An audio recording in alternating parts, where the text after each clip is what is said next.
गुरुवार दिनांक 12 September 2024 Brian banks नावाची मूवी बघितली. फुटबॉल प्लेयर होता अमेरिकेचा. त्याच्या लाईफवर आहे. सुंदर आहे सिनेमा, छान आहे. म्हणजे प्रत्येकाच्या आयुष्यात काय घडू शकतं किंवा काय घडतं आणि त्याच्यातनं कसे ते लोक बाहेर पडून पुन्हा खेळतात किंवा खेळायला त्यांना चान्स मिळतो. तर हा जो ब्रायन होता हा शाळेत असताना 16 वर्षाचा असताना स्कूलमध्ये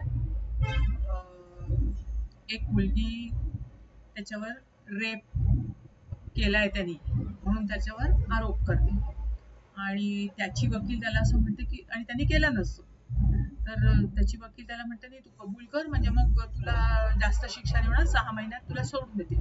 पण होते उलटच, त्याला 6 वर्षांची शिक्षा होते आणि शिवाय 5 का 6 महिन्यांकरता पॅरोलवर त्याला, आणि त्या पॅरोलमध्ये तो कुठेही अशा स्कूलच्या जवळपास किंवा जॉब करू शकत नाही किंवा काय अशा म्हणजे बऱ्याच अटी असतात.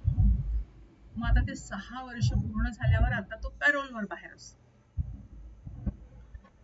तर पॅरोलवर बाहेर असताना मग तो प्रयत्न करत असतो की प्रूफ करायला की कसं मी इनोसेंट आहे, कारण त्याला त्याचं पॅशन असते फुटबॉल. कॉलेजमध्ये शाळेत असताना सुद्धा तो फुटबॉल खेळत होता आणि त्याला फुटबॉलमध्येच नाव कमवायचं असतं, पण त्याला काहीच करता येत नसतं.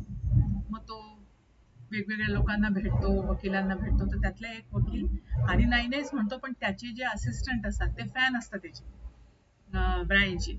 मग ते लोक मागे लागतात. मग ते म्हणतात पहा तुम्ही बाकीच्या सगळ्या गोष्टी त्याच्या म्हणजे तो इनोसंटच आहे, पण मग त्याला अडकवलंय तर त्याला प्रूफ कसं करायचं आपण की तो इनोसंट आहे म्हणून. मग त्या भरपूर प्रयत्न करतात एव्हिडन्सेस आणायचे. तो वकील पण म्हणतो की जुने एव्हिडन्स उपयोगाचे नाहीये. त्याची जी डीएनए टेस्ट होती तर त्याचा त्यांनी वापर नाही केला. खरं त्यावेळेस त्यांनी तो डीएनएचा वापर करायला पाहिजे होता की डीएनए मॅच नाही होते म्हणून, पण त्यांनी त्यावेळेस केला नाही. काय आता त्यावेळेस त्याच्या आईनी पैसे खिलवले, काय झालं व्हॉट एव्हर. तर मग आता काय करायचं. मग हे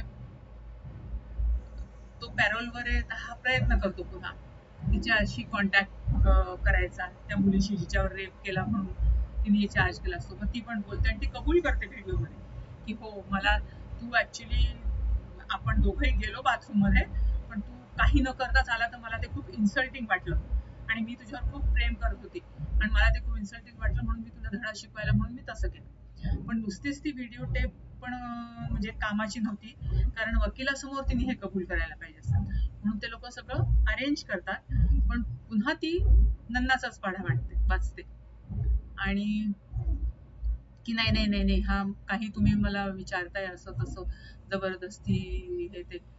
तर ते लोक म्हणतात जेव्हा तुम्ही लोक तिथे बाथरूम मध्ये गेले होते दोघे जण, तू म्हणते त्यांनी मला किडनॅप केलं होतं, तर त्यांनी जेव्हा तुला ओढून किंवा पकडून येताना एवढी शाळा भरली होती, सगळे स्टुडंट्स होते, हे कोणीच पाहिलं नाही का काय. ती म्हणते मला काही माहिती. म्हणजे ती असं कुठलंच कॉपरेट करायच्या म्हणजे मनस्थितीच नसेल. तिची आई पण तिला म्हणजे असं खूप भडकवतच असते, पण अल्टिमेटली ती अशी काही उत्तर देते की ज्याच्यामध्ये तीच अडकते आणि मग शेवटी म्हणजे त्याला न्याय मिळतो. त्याला इनोसंट डिक्लेअर केलं जातं आणि मग इनोसंट डिक्लेअर केल्यावर तो मग खेळायला लागतो म्हणजे त्याच्यामध्ये. आणि शेवटी त्याला आधी तर कोणतीच टीम एक वर्षभर त्याला हे नाही करत एंटरटेन, पण मग हळूहळू त्याला एक जुना त्याचा कोच म्हणतो तू काय येत नाही इकडे खेळायला. तर मग हा ते खेळतो.